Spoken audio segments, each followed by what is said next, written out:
Estamos trabajando con la recuperación de las carreteras de las comunidades.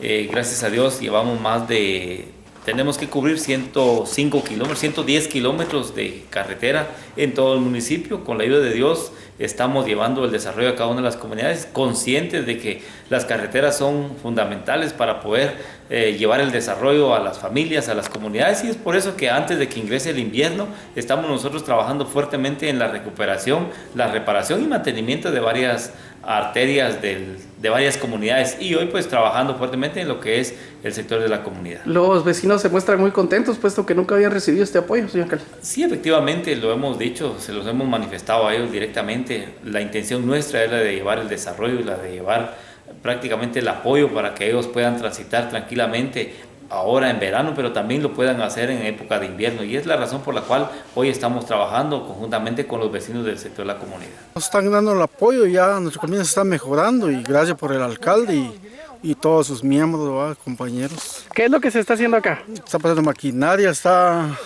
ampliando nuestro camino, por decirlo así.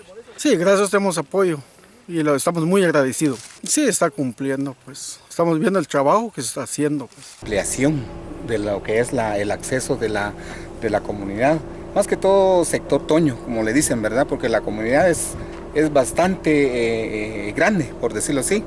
Se dividió en dos partes por la situación de la colonia, ¿verdad? Pero pertenece a la comunidad.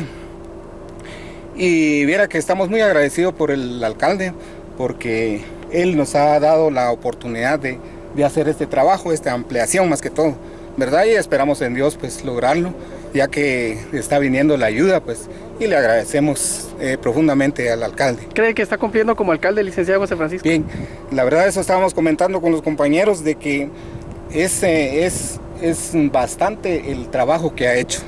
De verdad que nosotros nos extrañamos, porque de verdad que para cubrir las necesidades de las comunidades es fuerte, pero más sin embargo él está haciendo todo lo posible de darle un poco a cada comunidad.